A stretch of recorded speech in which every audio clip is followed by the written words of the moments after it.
Welcome to where the screen door slams and the coffee mug hits the table.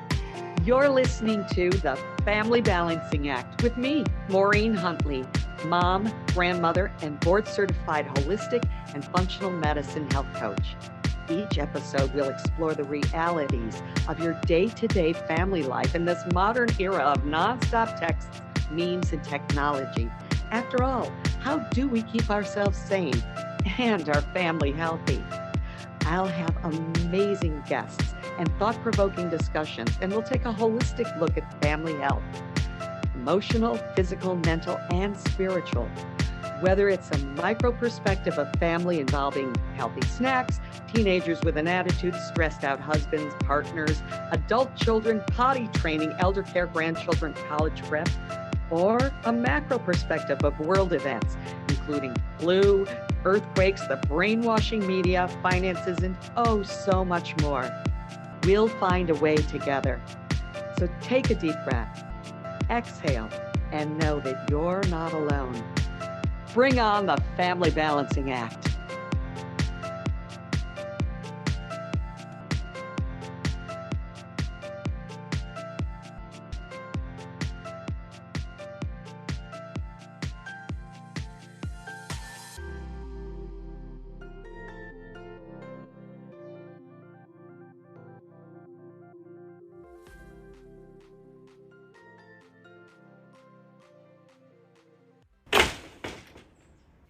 Welcome.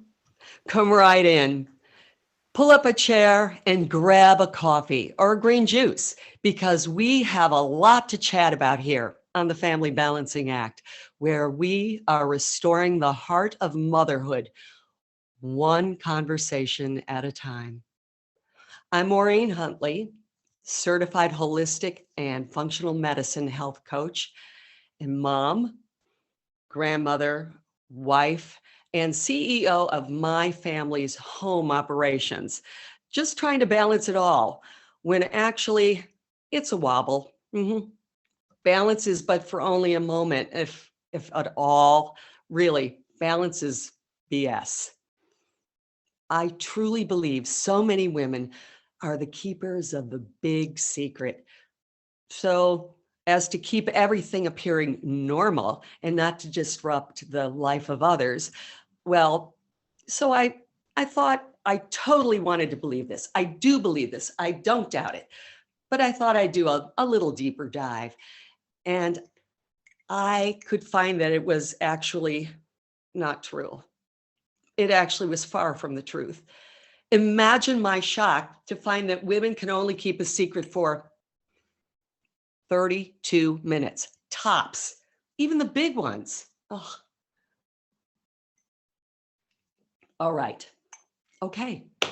Women need the support of other women to help them through all of this, holding these big stories, these big secrets. Actually, according to one study done by the British skincare company, Simple, which polled 3,000 women, they did an article called Spilling the Beans in Just 32 Minutes is a very fast thing. But with modern technology, someone's juicy secret can be spread to a huge amount of people all over the world in a short space of time. So that's the modern day version. Well, back in the dark ages, that's where I'm from. Before the internet, let's say the 1950s, not quite back that far, or even the 1980s, secrets were told and not sold. It took a while to spread the good gossip, but it didn't go worldwide for months to years, unless, of course, you were a rock star, a movie star, or even a sports star. Listen, secrets, we all have them. We all keep them, and we all should release them sooner than later. If not, they'll take out our health, mentally, physically, spiritually, and emotionally. It presents so many different ailments and manifestations, from a broken heart to a gut problem, to a brain problem, to mental issues, to unexplained pain, and even arthritis or worse. Hang on to that secret long enough, and you can become weak, stiff, and fearful. I'm totally convinced, though, that dementia is a clear manifestation of the shame of this big secret. This is only my opinion, but it's based on what I've witnessed in my original family. American Psychology Association in 2017 cited 10 studies that demonstrated the secrets people have in the experience of secrecy, what it is like to have a secret, and what secrecy is related to health issues. For example, people can catch themselves spontaneously thinking about their secrets in the craziest of places, and their mind wanders onto them far more frequently in these social situations than it calls for, because that story is long gone, thus requiring the constant active concealment of those secrets. And what happens when we're always on high alert? Oh God, don't let somebody say this, or don't let myself feel this illness. Then you've got the British Psychological Society article with the most common secrets we keep, basically saying the same thing. We often feel forced to keep a secret because we fear the cost of revealing it. But this research suggests that the secret is already costing you way more, even when you're not actively concealing it, through a steady drip of reminders that makes you resent your own obstruction of a well-lived life.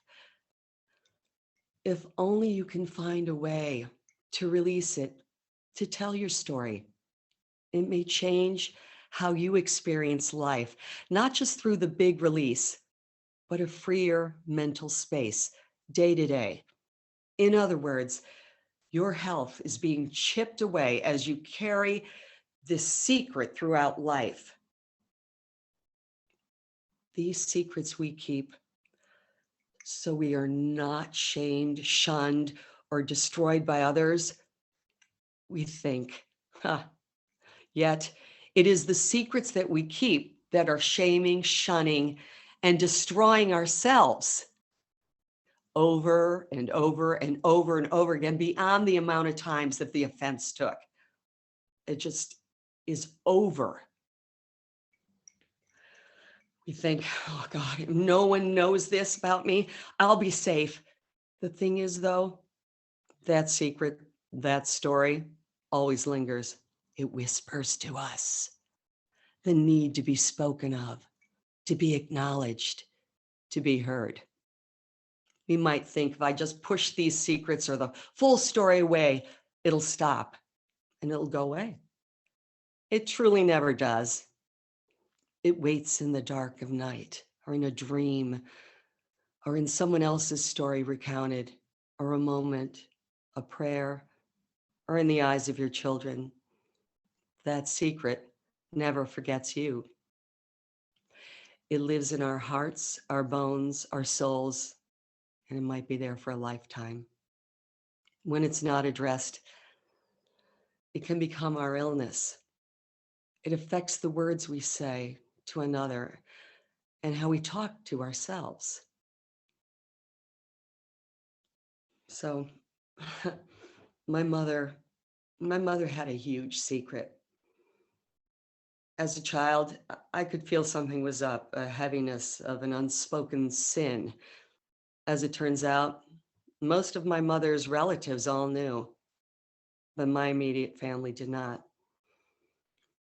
She had to share her secret with somebody, though, and she did.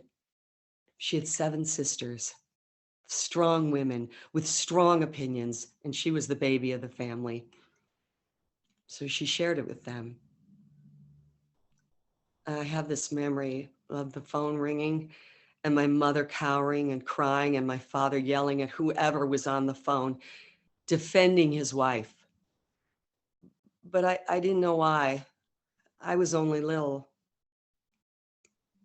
It was 6 months before she passed away that I would learn the rest of the story, the secret. One of my mother's confidants, that she was to hold her secret, decided it was time to spill the beans. So that confident decided to tell my father that secret. And my mother sobbed, telling him that they were lying about her and she didn't know why. And so that ended that. He never believed it anyway. His wife was beautiful, inside and out. So very honest and a wonderful woman from the west of Ireland. In his eyes, she was heaven sent and perfect. It was a baby out of wedlock. She gave up her firstborn, a baby girl. Her affect was almost trance-like as she confessed to me during what was to be a 5-minute car ride. I was never to tell anyone, ever, and was now my secret to hold. I was not to tell my husband, my children, and certainly not my father. And to say that I was speechless, let's just say I wasn't. Oh my God, what? And then she exclaims in her Irish lilt, "Now that's that. No more talk of this now. It's done." The American in me was like, nah, no, it's not done. But I knew the toll it took on her. I saw it, felt it. Yet I didn't know or understand it totally until the moment she told me that she was afraid she wouldn't get into heaven. Oh, dear God above, my mother who says the rosary daily and worked so hard raising her children, who took in 25 foster children, couldn't get into heaven, then who on earth could? I sat there looking at this beautiful soul, my mother. I sobbed. She just watched me sob. And then I told her my secret, the one I never wanted her to know, the one I knew would kick me out of her life, and what I thought would kill her. My mom, I had an abortion, and I live with that every day. Maybe I won't go to heaven, but I would deserve that. But you, no, your baby was born and you gave it to someone to create a family. That 5-minute drive home was a 2-hour download of our secrets that would end the shame we both felt. She held me and I held her. Before we got out of the car, I told her I could not keep her secret and she should not keep mine. We need to settle this secret stuff once and for all. We must let go of the shame and end this story. Up until that day in the car, her dementia was beginning to get worse. And after our talk, after the secret was released and all our family knew, she was clear and sharp as could be until she passed away 6 months later with ease. So I found a remarkable post by Krista Elisha on Facebook. She wrote, "When pregnant, the cells of the baby migrate into the mother's bloodstream and then circle back into the baby. It's called fetal maternal microchimerism. For 41 weeks, the cells circulate and merge backward and forwards. And after the baby is born, many of these cells stay in the mother's body, leaving a permanent imprint in the mother's tissues, bones, brain, skin, and often stays there for decades. Every single child a mother has afterward will leave a similar imprint on her body too. Even if a pregnancy doesn't go to full term, or even if you've had an abortion, these cells still migrate into your bloodstream. Research has shown that if a mother's heart is injured and fetal tissues will rush to the site of the injury and change it into different types of cells that specialize in mending the heart. The baby helps repair the mother while the mother builds the baby. This is often so why certain illnesses just vanish while we're pregnant. It's incredible how a mother's body protects the baby at all costs, and the baby protects and rebuilds the mother's body so that the baby can develop safely and survive. Think about it. It's really crazy. In cravings, for a moment, what was the mother deficient in that the baby made her crave them? Studies have also shown that cells from a fetus in a mother's brain is there for 18 years at least after she's given birth. Wow. So if you're a mom, you know you can intuitively feel your child even when they're not there. And now there's scientific proof that a mom carries them for years and years, even after they've given birth. How cool is that? Well, we'll be right back with today's guest, Eithne Ring, mother, granny, businesswoman, and author of the book, Does My Son Take Sugar?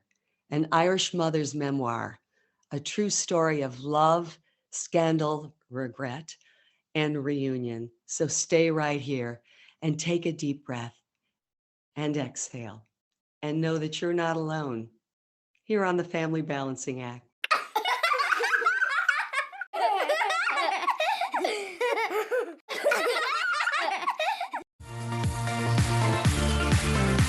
Have you taken the time to visit our Facebook page and like us?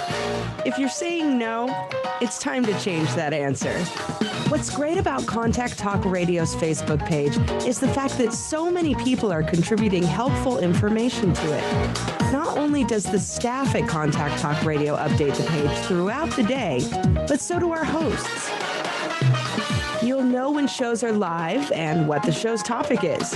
If a host is doing readings, you'll know when to call in and what number to use. Or maybe one of our hosts just wants to share some words of wisdom or a picture to brighten your day. You won't know what's waiting for you unless you visit our page.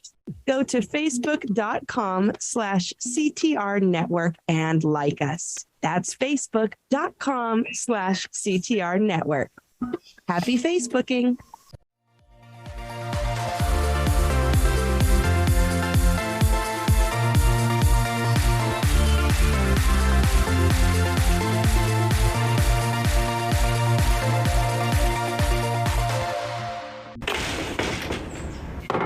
Okay.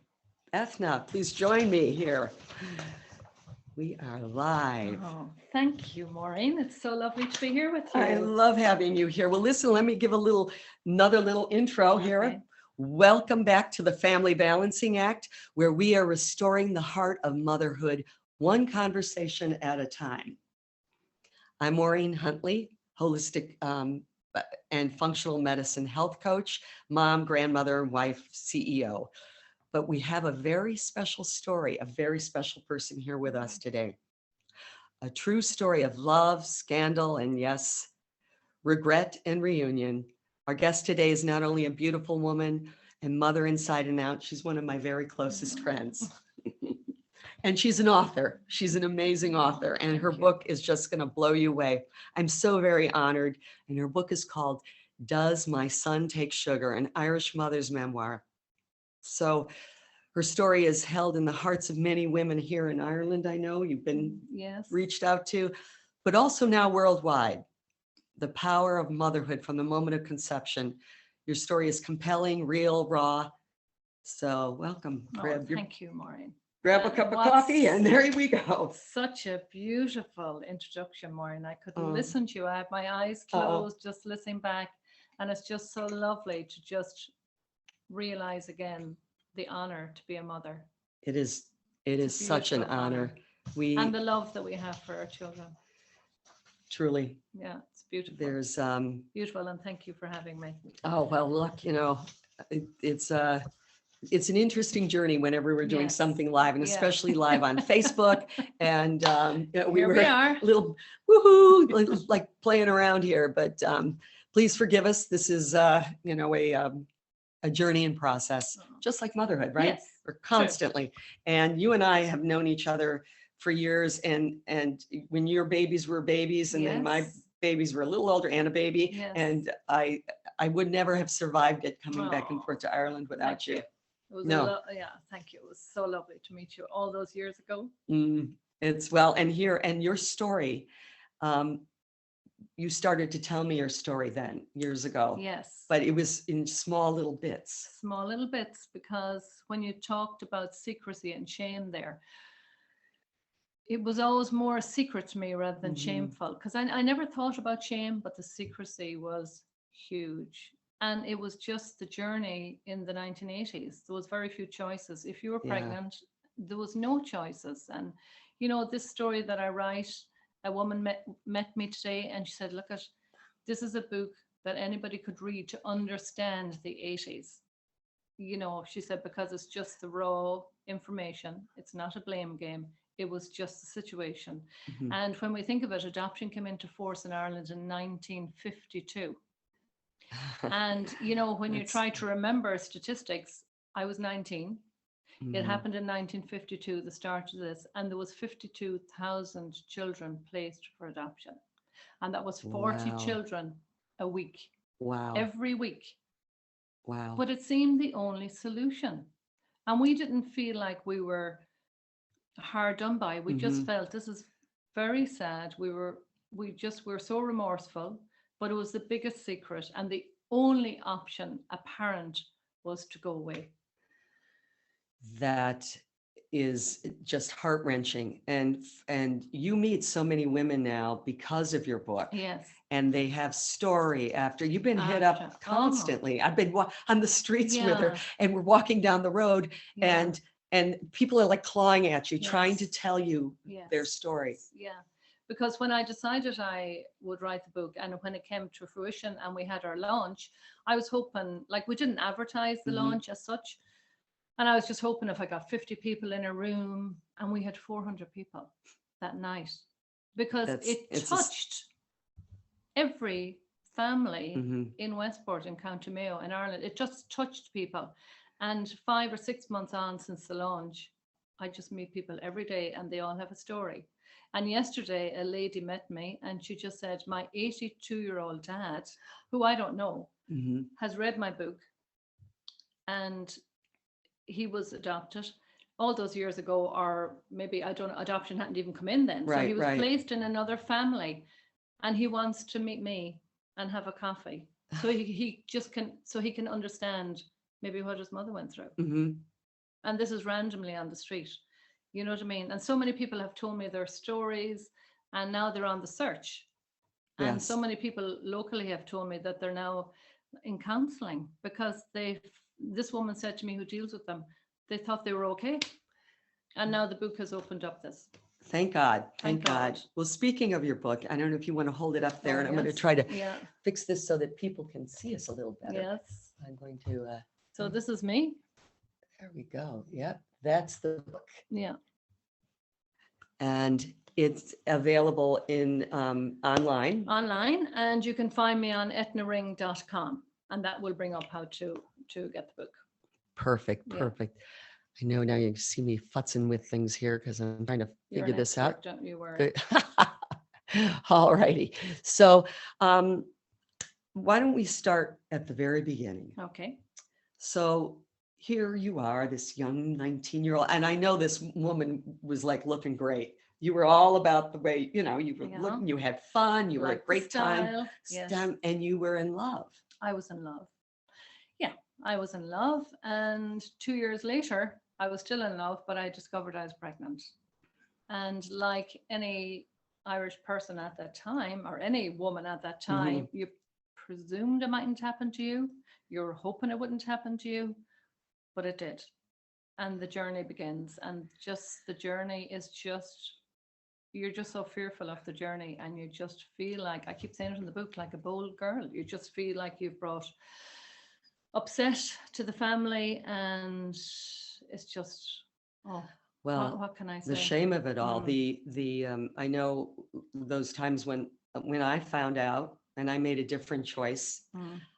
The reason why I made that choice was I thought my mother would disown me. I was so fearful of my father's rage, Yes. and my mother disowning me. Yes. And so, but mine was like, you do it, and then you like, oh, no, it wasn't meant to be. And you carry on, you make up a Yes. story. Yeah. The story kind of gets you through, but it's always lingering. Yes. But here you're walking that path. Yes. Yeah. And I often wonder for myself, if I had known my mother's story, if I had made that choice. Yes. But I didn't. Yes. So here you find out you're pregnant. And what do? What's the next step? Do you keep your secret? You keep your secret. Well, I did tell my sister, and my sister, I mean, all my family are so kind, but her one words were, we need to tell our mom. Mm-hmm. And like, it's just so sad and upsetting to think at those times. But there was almost no option. Mm-hmm. Mm-hmm. So at those times, I mean, my family had to reach out to somebody and say, what do we do? And the end result was that I was to go for a couple of months of your confinement, because that was, there really was very few choices. And everybody is upset and worried, and it's like a whirlwind, So I went to a home in Limerick, like a house, a mum and dad with 2 children. And they took me in, and they were trying to help the Irish situation as well. And they were very kind, but you just were just hidden away, and that's all you could do. Was probably not only your own reaction, trying to protect yourself. Yes. Because you didn't know these people. No. And you didn't know how they were going to, Yes. wasn't like you're going to sit down and have a cup of tea. Yes. And say, okay, I'm going to tell you all my troubles. Yes. And you're going to love me up, because, and then No. I'll be nice to you too. Yes, It wasn't that way at all. No. And, maybe thankfully we didn't have all social media. Oh, because okay, then people would not know I was away in France. So it was your 6 months confinement, and you just laid low. Mm-hmm. What for this family, what did you have to do? Work for them? Did you have to help them out? I just helped out general duties with the children and that, and like, they were very kind to me, but it's just now when I think back, like, how did they do that? How did I do that? But again, I keep going back to, there was very, very few options. That's just what happened. And then I attended a GP there, and she was a GP for Cura, which was looking after Irish women at that time. And she was my lifeline, really. She was a GP in the centre of Limerick, and I went to see her for my visits. And very shortly into our time together, she used to say to me, "Sure, why don't you hang back on Thursdays? And, my surgery is downstairs, my living quarters are upstairs. So, you can pop up there, watch a movie." And I was thinking, you're talking to me. So she took me in, and she was just so nice. It was like, I kick off my shoes, put my feet up, watch a movie, and then she'd climb the stairs about 6:30 and literally put on, like, it looked like half a cow. And she'd make me like a steak and onions, and it was just like, it was just so fabulous. Wow. Fabulous. That was somebody loving you up. Again, people were looking after me, but this was the real kindness that I felt, because you still felt that you were in the way. Yeah, and guilty. It's like you've got, like, you should really be in jail, because and you've let me out of jail for today, and I get to eat my last meal. Yeah. And will you take me back next week? Yes. And like, there was nobody giving off. It was just, as I say, in your head. In my head, I was thinking, oh my goodness. And now, did family come see you, yes, or did they stay connected to you? Yeah, they stayed connected to me the whole time, and they met. But of course, they were trying to protect me. So if they did, when they came to see me, it's not like we went for a meal. It's just you had to do like a quiet visit, and they were trying to protect me, and Right. So you As can as though imagine. there was a giant, like, Yes, like a you know, big hovering camera, Yeah, I know. like Look at catching your every move. But yes. those were the days. Those were the days. Look, That's I remember being here in the 80s and hearing about different people yeah, and young girls yes, and even some not so young Mm, girls mm. being talked about. yes, yeah, And it was like people and the older women would feed on it. yes, yeah. I just remember. I know. And why, but then I went and did the same thing. And I was like, oh, nobody's going to feed off of me or Yes, my I story. know. But it's Yeah. it's sad. But today there isn't, it's a different thing. It's a different thing. And as my husband's aunt, who's 95, I gave her the book, and I thought, well, she'll never read it at 95, but she's ringing me every couple of days and saying, I'm on chapter 4. I've read it back again.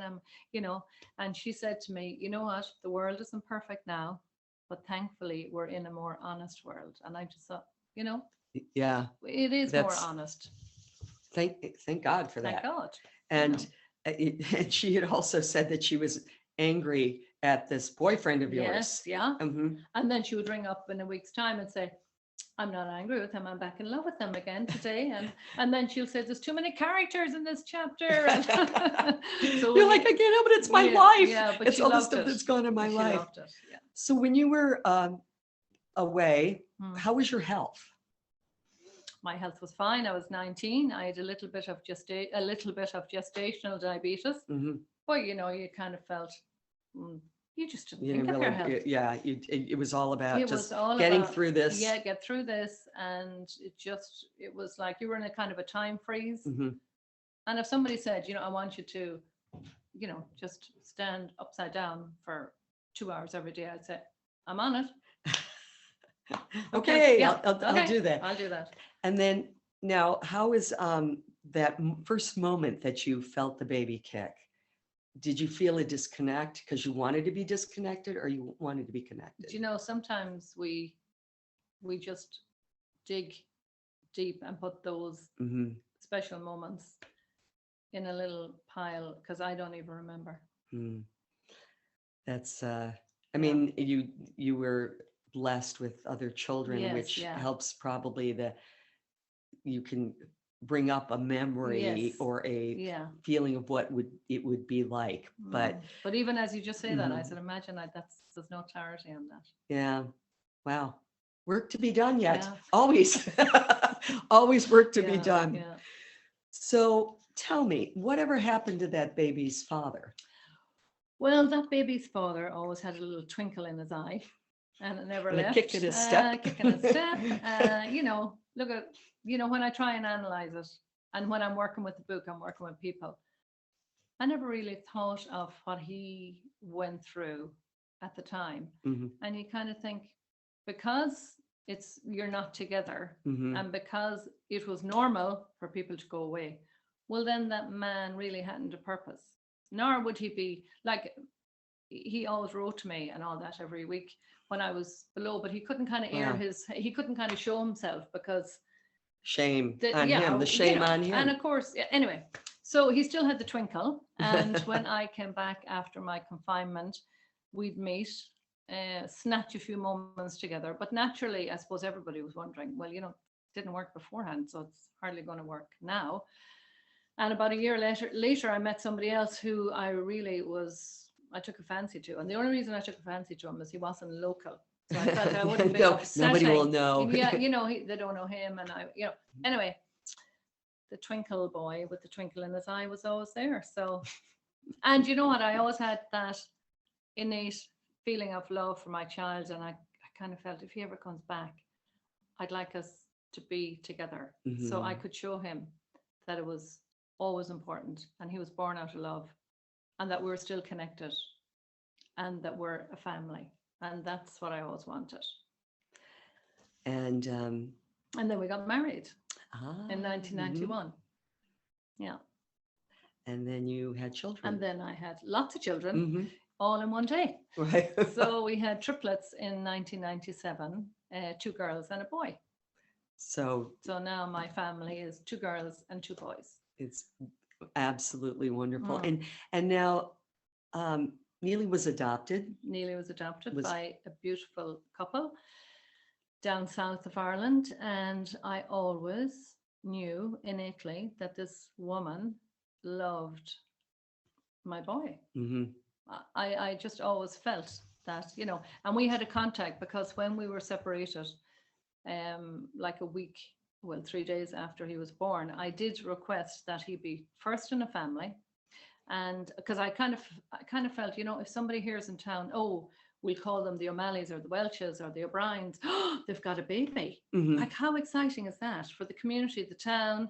So I wanted it to be big news, of course, for the new parents, but like, wow, For you know, it's him. like for him, it's like, oh. So anyway, so he was Mhm. first, but I did ask hmm that I would get information and a letter about him every year, which, you know, and I don't know where I got the strength, because normally I was carrying away, hmm but I got the strength to say, this is what I wanted. And this happened, but not in a transient, normal way, because, of course, she couldn't contact me directly. hmm So she had to send her letters to a nun, we call her Sister X in the book, and she was to send the letters to me. And I always knew that Neil's mom would have taken the picture and written the letter maybe 2 weeks before his birthday and hmm sent them along, so they would be in time for me, because the birthday is a big milestone. You just want information or a Right, picture to right. hold on to. And they never came on the birthday because Sister X had them on her desk and just didn't bother to send them. So then I had to ring and just say hello, and she would say, oh, yes, I have a picture here. Does he have a sibling? Yeah, that looks like yours. Yeah, yeah, yeah, yeah. I'll send them up. And then I would walk out as far as my home on my lunch break and open the door to a blank mat, nothing on the mat. I would have to go back in and just ring, say hi. I just didn't get, oh, yeah, I didn't have any stamps. And like, even though I'm now in my mid 20s or early 30s, what you want to say is, can I send you 5,000 stamps Right. just so you can have Just, them? I'll And send you here the I packaging, am, the stamp, the here I am cowering again, because it's to do with the Secrecy Act of 1984. Because of, you think, why don't you send the letter? it was agreed upon. Because yeah, it was agreed, and I just knew Mhm. his mom had done it. And on the birthday, all you wanted to do was climb a mountain and scream. And you couldn't even, you couldn't celebrate it. Sometimes, how long would it take sometimes to get that letter? Well, it could be just a week later, But that that was like, too late. that was You like, missed the date. you know, a million heartbeats for me. And you see, I hadn't told any of my friends that I had a baby, my true friends, and like, they were so upset. hmm They said, why didn't you tell us? Because again, to me, it wasn't shame, it was the Secrecy Act. I had upset people. It wasn't the right thing to do. And I just felt, I got to keep it a secret. I got to keep it secret. And I didn't say that to myself. I just knew, you got to keep this a secret. So you don't Right. tell anyone. Keep it. So on his birthday, I just used to maybe like drive out as far as the beach and just maybe scream in the car, Oh, because that was just the birthday. right. But it was a day of celebration Yes. for his family, Yes. for Yeah. his adopted family. And Yes. um, your story hits me so hard, because I saw my mother on a date in June every year, just be blue, and we didn't Yes. know. She's like, oh, don't, I'm just Yes. being blue, and nobody knew what on earth she was talking about. Yes. If you could tell the story about the day you told your children about Neely. Oh, yeah. Well, of course, the children were born in 1997, and then the secrecy thing bothered me for a long time. I started maybe to tell my closest friend, and then I used to say to my husband, you know, we need to lift the secrecy thing. We don't need to tell everybody, but we need just, our children deserve to know. Mhm. So I said to them, we're going to go to the movies tonight, and when we come home, we're going to have a little chat. So that was me trying to tell myself, you are going to tell them, because they're going to say, what do you want to talk to us about? Mhm. So I sat them around and I explained that this is what happened in 1983 before they were ever here, and that this is what normally happened, that you gave your baby to another family. And, you know, in Yeah, simple it's what language, is. And then my son said to me, "What, did you keep your receipt? Can we go get him?" And I thought, out of the mouth of babes. That's Out of the mouth of perfect. babes. It's absolutely perfect. But it's just the innocence, Mhm. you know, and then it was so hard to tell them.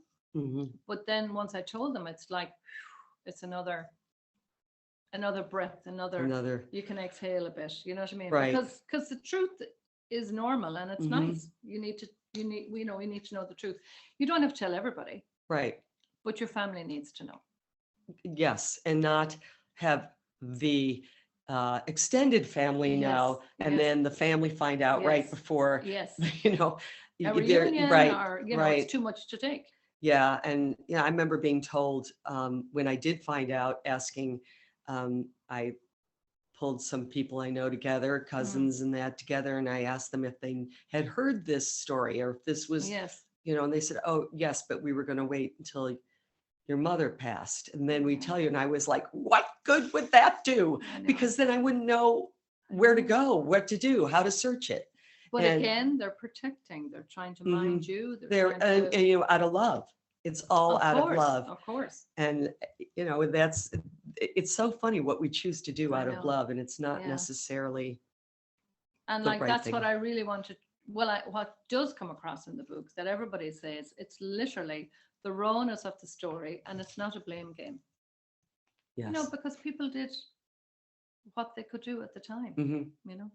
No, they did. They Yeah. did only what they could do. Yes. Yeah. And everybody is just trying to not only, protect themselves, but Yes. protect each other. Yes. And, and I'll do that sometimes, even, with my kids. I'll just, don't Yeah. bring that subject Yeah. up. And they'll be like, "Why?" Yes. I'm like, Yeah. "Because I don't want them to get Yeah. upset, or I don't Yes, want yeah. somebody, why are you worried about that? That's their Yeah, problem if I they get know. upset." I'm like, "Well, Yeah. don't, you're right." I know. And then I sit there and you're right. I know. Couple more things before we go.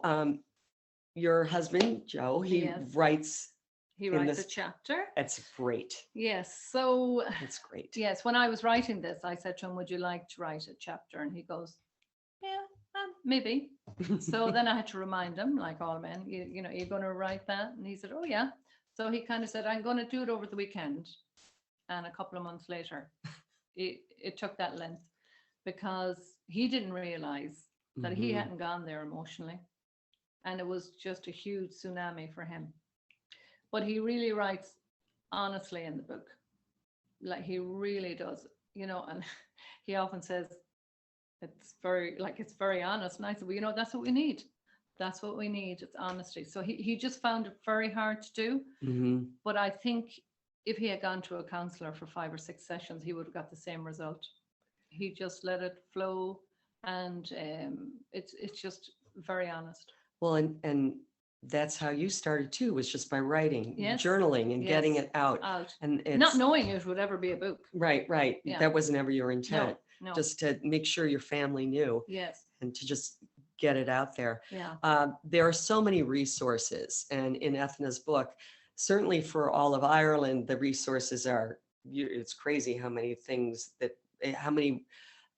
outlets women and fathers, birth fathers, are coming forward. Yes. Begging for information Yes. that was shunned from them, that they Yeah. weren't able to get. So there's now a way to get it, certainly in Ireland. And I think that throughout the world now, people want to know where they come from. You're going on 23andMe and on Ancestry.com. Mm. I have so many friends and acquaintances that are actually finding out that they have siblings they didn't even know about. Yes. And we're all one big community. We need to know Yes. Who we are and what our health Yes. is Yes. like, and Yes. why we look the way we do, and why Yes. we act the way we do. Yeah. And so the Birth Information and Tracing Act is now enacted here in Ireland. Yeah. So that's now in action since the 6th of October. So now, for the first time ever in Ireland, any child has the right to request the information. So before, they had to look for the information and they may not be allowed to get it, or they may not have it. Now it's their right.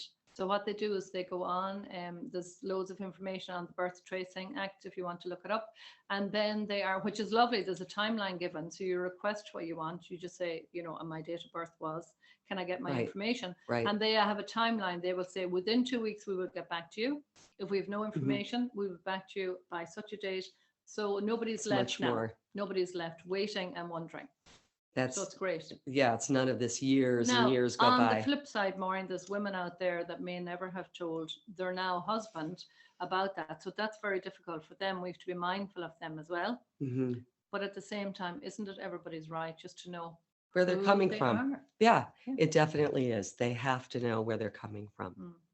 Well, as we wrap up, can you remind everyone where they can find you, where they can get the book? And I'm going to throw in also that you are working on getting this on Amazon. Yes. Certainly United States, Canada, Yes. England, Ireland, you know. But if you just pop up eithnering.com, you will find me up there, and then you'll get information. I have a PayPal section that you can order the book online, or if you go on to any Irish bookstore, you should be able to get it. And I also had an article in the Times today as well. So you can That's a look up big Irish deal. Times. Yeah. It really is a big deal. Yeah. The Irish Times, it's connected also with like the New York Times, and that Yes, yeah. we'll see, you know, what if it ends up there. But I'm so proud of you. Thank I'm you. blown away. Thank But you're doing, this is not an ego thing. This is Oh, absolutely this is not. about helping other people, Exactly. other women, other men, Yes. families, Yes. mothers, grandmothers. Yes. These stories run so deep. And you know, not everybody needs to know, but just to share them with someone you trust. Mm-hmm. Yeah, and even sometimes then they're leakers. Oh, I know. People yeah, can't help it. Yeah. People can't help it. And women only have, 32 minutes of, Okay. until they have to share it. But that maybe none of the stuff was ever meant to be kept a secret. So let me just have you sit here while I kind of wrap things up. Okay. Thank you, Maureen. Oh Thank God, you. Eithne, thank you. Thank you. I'm just so as we wrap up the show today, and I know it was kind of a different way of doing it. This is episode 104, and we're so very honored to have you here. Thank you so much for joining us all today. And I know I always say, take a deep breath, exhale. A little mindfulness thing I want to throw your way today is to just smile for 1 minute. And it actually raises your energies. And you smile, people are going to wonder what you're smiling about. And in the end, they might smile too. You never know, right? Just keep smiling. It's kind of fun to actually just go around smiling, and they think you're either a happy idiot or something. Or a secret. So if you want to reach out to me, I am on at maureenhuntley.com. I would love to hear from everyone as to who else you'd like to have interviewed and what else you'd like to need support around. Sorry, blithering here. So thank you so much again. Our intention here at the Family Balancing Act is to support your parenting journey and honor motherhood as the most important path a woman can take. Whether you're a new mom or an old mom or a grandma or a birth mother, adoption mother, a foster mother, a neighborhood mother-hen, or a mother, because mother wisdom is necessary wisdom. Take the time for yourself to get quiet, hear, and feel what your heart is saying to you.